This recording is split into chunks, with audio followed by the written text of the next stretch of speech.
हमें आज सूचना प्राप्त हुआ था पूर्व बस्तर डिवीजन के माओवादी एवं पीएलजी कंपनी नंबर 6 टोटल अगर देखा जाए तो 40 से 50 माओवादी की उपस्थिति की सूचना थी। वो किसी मीटिंग के लिए उपस्थित हुए थे, कोई रणनीति बनाने के लिए।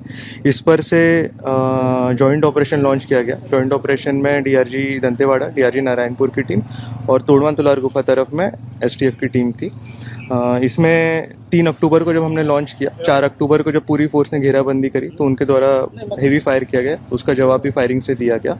ये जो मुठभेड़ है टोटल 1 बजे से लेके शाम के 8 बजे तक चला, जिसमें अगर कुल बरामद टोटल सर्च अभियान मुठभेड़ पश्चात देखा गया तो टोटल 31 वर्दीधारी माओवादी का शव बरामद हुआ है। साथ ही ऑटोमेटिक वेपन्स, आधुनिक हथियार जैसे AK-47, SLR, INSAS, LMG, light machine gun, 303, 315, 12 bore, BGL जैसे हथियार भी बरामद हुए हैं भारी मात्रा में। दंतेवाड़ा डीआरजी का नेतृत्व IPS एडिशनल SP स्मृति राजनाला और DSP ऑपरेशंस राहुल उइके कर रहे थे और डीआरजी नारायणपुर का नेतृत्व इसमें DSP प्रशांत देवांगन कर रहे थे। जी, ये 31 जो है एक बड़ा फिगर है, अभी तक का मैं मानता हूँ कि सबसे बड़ा फिगर है छत्तीसगढ़ में। और इसमें मुठभेड़ में एक आरक्षक हैं, उनको स्प्लिंटर इंजरी हुई थी। स्प्लिंटर इंजरी होने के बाद फोर्स जवानों द्वारा उसका तत्काल उपचार किया गया और उपचार उपरांत चॉपर के माध्यम से एयरलिफ्ट कर रायपुर में भर्ती कराया गया। उनकी स्थिति सामान्य है।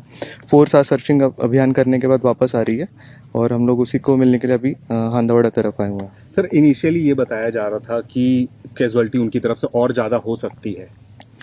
नहीं, हमारी तरफ से ऑफिशियल फिगर जो देखिए, मुठभेड़ जो है वो बहुत लंबा चला है, उसके बाद सर्च ऑपरेशन भी उतना ही लंबा चला। तो कल तक जो हमारे पास जानकारी लगभग 28 नक्सली माओवादी का था और आज मॉर्निंग तक फिर टोटल 31 काउंट हुआ है। सर, जैसे बहुत सारे असॉल्ट राइफल मॉडर्न वाले मिले हैं, तो क्या लगता है कि किस टाइप के कैडर रहेंगे? क्या वो रिवॉर्ड कैरी कर रहे थे? जी, मैं समझता हूँ जिस हिसाब से हमें हथियार मिले हैं और जिस हिसाब से संख्या, उसमें ज़रूर कोई HZC या DVC रैंक का माओवादी होगा। HZC देखा जाए तो शासन द्वारा उसके ऊपर 25 लाख का इनाम घोषित है और DVC या कंपनी के जो सदस्य होते हैं, मेंबर्स होते हैं, तो उनके ऊपर शासन द्वारा 8 लाख। तो सर, टेरेन की अगर बात करें तो टेरेन कितना चैलेंजिंग था सर? जी, इसमें टेरेन आप देख ही रहे हैं। यहाँ हम लोग आए हैं और यहाँ आने में किस तरीके से डिफ़िकल्टी हुई है, तो जाहिर सी बात है टेरेन बहुत डिफ़िकल्ट था। अभी बरसात का मौसम भी है और दिन में उमस का है, तो वो भी एक फोर्स के लिए बहुत परेशानी और कठिनाई वाला रहता है। नदी नाले भरे रहते हैं तो उसको क्रॉस करना भी थोड़ा मुश्किल होता है। इस बीच में अगर मैं आपको बताना चाहूँ तो जिस दिन ऑपरेशन लॉन्च हुआ उस दिन अमावस की रात थी, तो जो फोर्स है जो रात में चलकर सुबह जाके घेराबंदी की, वो पूरी पिच डार्क एकदम अमावस की रात में जाके उन्होंने घेराबंदी किया। तो ये उनकी मैं समझता हूँ बहादुरी और वो है जो उन्होंने इस जो इनपुट था हमारे पास, आसूचना थी, उसको इन्होंने सफल किया। जैसा कि आप सभी को पता है, ये एरिया जो है अबुझमाड़ माना जाता है और ये जो है उनका जो है जितने भी आपके माओवादी संगठन हैं इस समय जो है उनका पूरा ये जो एरिया जो सुरक्षित एरिया माना जाता है।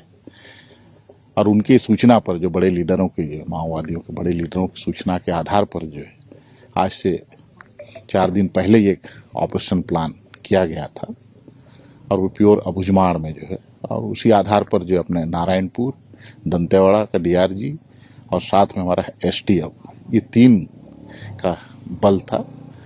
और वो बल जो है आज से करीब 3 दिन पहले जो है जंगल में ऑपरेशन के लिए गया था और इसी दरमियान कल 1 बजे से लेकर शाम 6 बजे तक जो ज़बरदस्त मुठभेड़ हुआ है पुलिस फोर्स और माओवादियों के बीच में, जिसमें कि 31 माओवादी ढेर हुए हैं। और उसी अनुसार जो है आपके AK-47, SLR, LMG, INSAS, 303, 315 bore, BGL launcher gun और पिस्टल, इस तरह बहुत सारे जो है वेपन अपन को जो है उनसे जो है बरामद हुआ है। सर, किस टाइप का फॉर्मेशन रहा होगा इतनी बड़ी संख्या में? ये एरिया मैं जैसे आपको बताया, पूरा एरिया जो है नक्सलियों का सबसे सुरक्षित एरिया माना जाता है। और इस एरिया में जहाँ पर हम लोग ऑपरेशन किए हैं वहाँ पर जो एक तो पूर्वी बस्तर डिविजनल कमेटी है नक्सलियों का, वो ऑपरेट करता है। और उन्हीं के साथ में जो है कि यहाँ पर जो है PLG की कंपनी नंबर 6 यहाँ पर जो सक्रिय है। और उनकी अगर दोनों मिलाकर अगर हम अनुमान लगाएं, एक अनुमानित संख्या, तो कम से कम 100 से जो 150 की संख्या उनकी है पूरी बस्तर डिवीजन में। और उसी फॉर्मेशन के साथ जो है हमारा फोर्स का जो है इनकाउंटर हुआ था। सर इतना चैलेंजिंग टेरेन है और नक्सल डैन कहा जाता है इस एरिया को, और फोर्सेस पेनिट्रेट करके अंदर आई और मार भी गिराया 31 लोगों को। सर क्या समझे कितना कमजोर हुआ होगा नक्सल यहाँ पे? नहीं, ये तो भाई रणनीतिक खेल है, उसको कमजोर हुआ ये नहीं बोल सकते जो है। ये तो भाई जिसका रणनीति मजबूत होगा उसका जो है।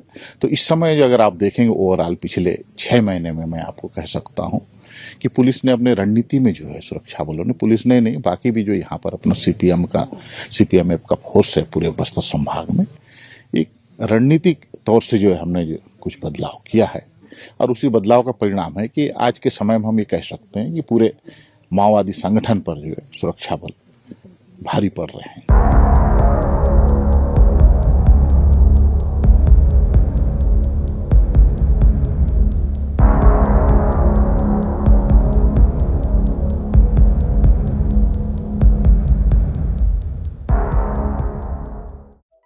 Subscribe to Midday India. Get direct notifications on all our videos by clicking on the bell icon.